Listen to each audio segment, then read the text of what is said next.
Alright, ladies and gentlemen, welcome back. This is HD Starcraft, and of course I'm back for Game 2 between Grubby and Polt. The map is going to be Neo, Planet S, and Grubby is going to be our green Protoss player in the top right-hand corner. I must say that his color looks very vibrant and beautiful on this map. He is going to be in the top right-hand corner, and unfortunately we still don't have music working. I have no idea why, guys. I've actually tried to go to options and click enable music and, you know, do all this stuff right here. Oh, what is going on here? Okay, I've tried all of this, and it doesn't work, so I have no idea why. I'm just going to accept it and return to game. Anyways, in the bottom left-hand corner, we do have our blue Terran player. He is going to be CM Storm Polt, and he is in the bottom left-hand corner of the map. It is Korea versus the Netherlands here. And I'm so surprised Grubby actually won that first game. Now, I shouldn't really say that because I feel like I'm discrediting Grubby. Grubby is an incredible player, but you know, he's been doing great in Heart of the Storm. Like I said, he took first place against notable players like Stefano and Whitera in the tournament in Versailles, France, at the opening of Heart of the Storm, and he's very, very talented as a Protoss in HOT. So really doing great. He took the first game against Polt here. We are now in game 2 though. I'm very interested to see how this game is going to go down. Now I do feel like on this map, if you want to go bio, it's a great map for bio. Mech can also work. The thing I've noticed with Polt so far in the games that I've seen him play is, haven't seen him experiment with mech yet, but I'm sure that he knows how to play it. And I'm sure if it got down to it, he could use the Widow Mines, he could use the Hellbats, and they're just so effective against Protoss. I do think that Polt will try to experiment a little bit in this game and try out some of the new mechanics here against Grubby. I mean, they're just so good against Protoss. You know, Widow Mines and Hellbats. They really are. Anyways, we do have Grubby coming around. Oh no, is he doing what he did last game? He's going for the proxy pylon again. And, I mean, one can only assume that he's going to try to go for a proxy Stargate. I mean, what else could it be? Is he going to throw up the Cybernetics Core in his base? It looks like we have the SCV on the way for Polt here. And, you know, like last game, the reason why Polt realized that something fishy was going on was because he didn't see a Nexus at the natural. He didn't see additional tech or gateways in the main base. So from there, he kind of deduced, okay, you don't have any other buildings here. There's got to be something hidden based on the fact that you have 2 gases running and you have all this gas saved up. Where is your Vespene going towards? And so I think Polt will probably sniff out this proxy again, assuming that Grubby goes to the proxy Stargate. Now, of course, Grubby could invest his gas into like a mothership core and warp gate tech.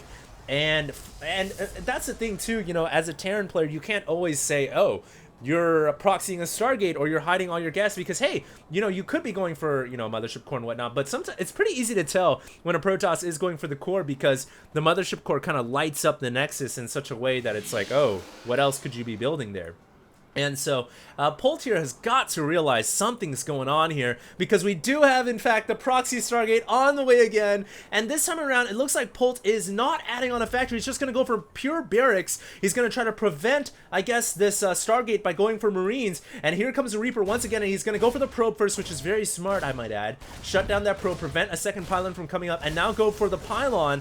Although, will the Stalker be coming out? Yes, we do have a Stalker on the way. SCV checking for the natural expansion. Does not see the natural. I mean, Polt at this point knows everything that's going on. We do have the Oracle on the way, of course, from the Stargate, and Polt needs to get either a lot of Marines out on the field or get an engineering bay for a missile turret. If he doesn't get enough Marines, this Oracle is going to do a lot of damage. And you know, the Oracle by itself can kill off a handful of Marines. It has a ton of damage versus light. And here comes the Oracle. I don't think that pylon is going to go down. The Stalker is going to probably save it. Another probe coming in just in case as well, and the Oracle going to come in and just obliterate the Marines. And hello, SCVs, Grubby is in the money, and it looks like he's going to take out 1 SCV at the natural, but not before it finished the command center, which is absolutely huge.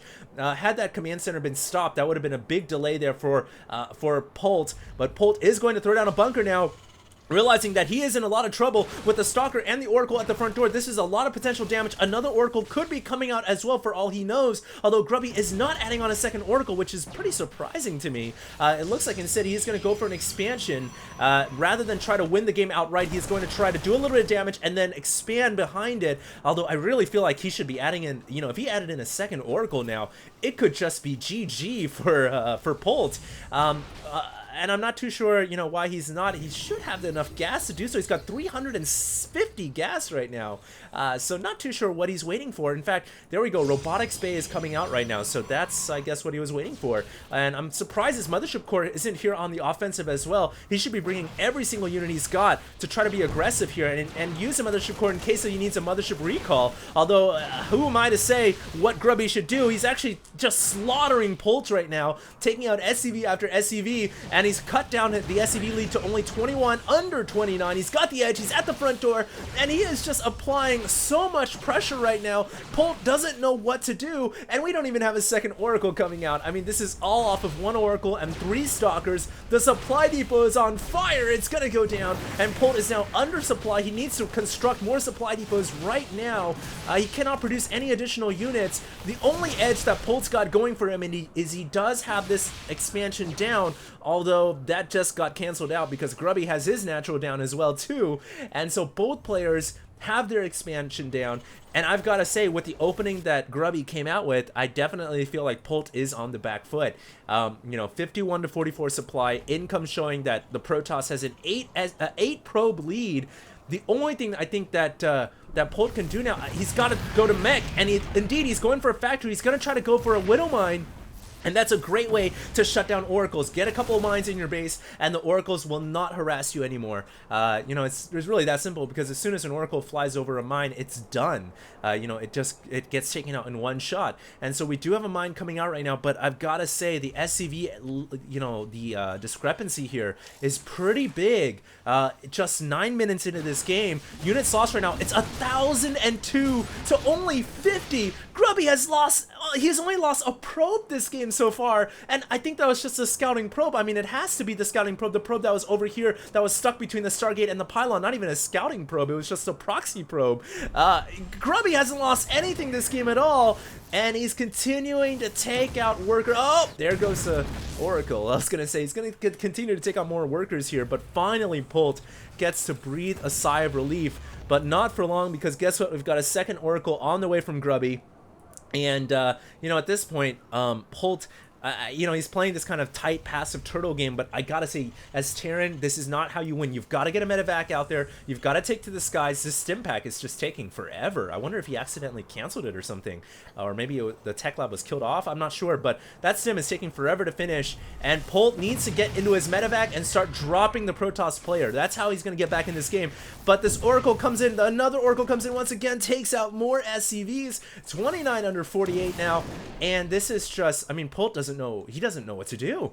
These oracles are just destroying him, and you know, this is kind of the thing that Terran players have been really up in arms about, is Protoss and oracles are just so good in the early game. It's very hard to stop. I'm sure a lot of you guys who are watching this video right now as Terran players can agree that oracles are very, very good, and if you're not prepared for them when they come, it could just be game over. And right now we're kind of watching, as you know, as Terrans, how does Polt deal with this? How does he rectify this situation, and is it even possible? And like I said before, I think one of the keys is dropping with these medevacs. Unfortunately, that probe just so happened to cross underneath the flight plan, and so Polt basically revealed his hand here. But as I was saying, I think the keys here is to drop without being detected. Unfortunately, right now Grubby knows that a drop is inbound, and so he's got his forces in the base.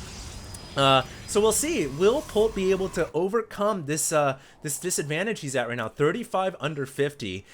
He's obviously got a lot of work to do. Upgrades currently are in favor of Protoss as well, and it looks like he is going to finally take out this pesky Stargate, which has really been this has been just the death of him, and he is going to finally take it down, so good for him. Hallucinated Phoenix flying around the top left-hand, you know, northwest corner here of Neoplanet S, looking for that medevac, trying to see if the medevac is indeed going to fly in. But Polt is not actually going to commit to a drop, which I think is wise now that his medevac has been revealed. He needs to try to, you know, be unpredictable, and he's actually planning to go for a ground assault here. Prepare your forces for a surface attack. I don't know why I just got reminded of the Battle of Hoth here, because I mean, it is a snow-covered planet, I guess. But here we go, man. Will Polt and the Imperial Stormtroopers be able to take out the Rebel base, or will Grubby hold on? You know, I don't don't know if Polt can actually do it. I don't, because there's a Colossus here, there's an Immortal, and there is a lot of Zealots. Charge is about to finish as well. That is a pretty scary army, and I don't know if Polt is going to be able to break that front door. I think he might be best served just trying to drop right here into the main base instead of trying to attack right through the frontal where all those Zealots and that Colossus are waiting. And Polt now going to split his army in two, and we'll see what happens here. He does take out a probe. He is going to evacuate here, and he's actually drawing the forces away in order to clear the way for a medevac, but Grubby is ready for it. Grubby is ready. And wow, just incredible game sense by Grubby. He just knew what Polt was up to. And now he's giving chase to this army down here. And actually, he wants to be careful. He doesn't want to overcommit because a couple of Vikings are coming in right now. If he overcommits, he could very well lose this army. But yeah, I think his best strategy here is just to stay behind this kind of mountaintop right here. This is an interesting feature on Planet S. You have this kind of mountaintop, so anytime forces are up there, they've got the advantage, obviously. And here we go. It looks like Polt is coming in from both sides, but also Grubby coming in with a sandwich of his own, and he is going to be able to get the better of that engagement. What a strategic battle plan that was by Grubby, almost baiting Polt to, you know, converge his forces right there, and he kind of got the last word there, the last laugh, and sandwiched that Terran army from two different sides. And Polt now losing more troops than he can afford to lose. You can see that he's lost twice as much as Grubby has, and more tech is on the way. +3/+3 and Storm. I mean, what the heck is Polt going to be able to do about that? He needs to get Ghost right now. Unfortunately, he is only on 2 bases. I mean, both players are on 2 bases, which it's kind of cool to watch, you know, a 16-minute game these days in StarCraft 2 where, you know, neither side has a third expansion yet. This is a low econ war. You know, both armies are pretty small in comparison to what you would normally see at a late stage, you know, Protoss versus Terran, when both sides have 3 bases. So this is really cool. It's high aggression, and we'll see who gets the last laugh here. But Polt once again trying to get a drop in, but he is not going to be able to be successful there. Not with the Templar and the army just waiting for the drop. So both players keeping each other on 2 bases apiece. It is 146 supply to 133 right now, and I do feel like Grubby has closed the lead a little bit. Might just be because his macro is that damn sick that he's able to. I mean, I thought he was, you know, he's lost way more forces than Grubby has. Obviously, as the units lost tab reflects, but you can see that Polt's army is right on par with Grubby's, 146 supply apiece. I mean, I don't know how he does it. Polt's macro is just sick. But yeah, he's basically tied it up. But the one thing is he doesn't have nearly as many upgrades as his Protoss opponent. He's only at 1-1. He is going up to 2-2, but Grubby's already at 3-3, so that's a big difference there. I mean, for a moment here, we're going to have 1-1 versus 3-3, completely outclassing the Terran infantry is Grubby, and that's a big problem here for Polt. I don't know how he's going to be able to hold off this attack. In fact, at 3-3 versus 1-1, this is going to be tough. He needs to use his medevacs. He can't allow them to go down. A couple of them getting hit right there. And meanwhile, I think Polt's army is split into 2 here. He is going to try to attack this top location, but there isn't a Nexus there. The Nexus is actually being built over here at the 3 o'clock position. And I think Grubby's saying, well, I should be careful. I'm going to go ahead and pull back and make sure that this army from the north doesn't you know, do some damage here. And he's also wisely left his forces back at home as well. And look at this. Polt has pulled all of his SCVs off the line. Polt thinks that it's time to go for the all-in. I mean, I suppose so. He should wait for +2/+2 to finish. He really isn't that far behind at all. But the third Nexus has gone down for Grubby. So Grubby, if he can hold on to this third, then the game is his to take. But look at all these SCVs coming in. Force fields coming out as well. Where are the Templar Storms? Meanwhile, this army late to the battle. Time Warp Field going down on the top of the mountain. And this is just an incredible scene here. Both these armies, and here comes Polt from the backside, gonna try to take out that Colossus. He does take the Colossus down. Time Warp Fields going on the mountaintops, and Polt takes the King of the Hill. He takes the King of the Hill, and now he's going to come down. But reinforcements arriving from Grubby. He's got more Zealots coming through, and I think Grubby, with enough reinforcements here and the upgrade advantage to take this battle, and he has once again pushed the Terrans back over to their side of the map. The Barbarians go back over the mountaintops, and Grubby is victorious. Polt has to GG. He basically lost all of his SCVs in that attack.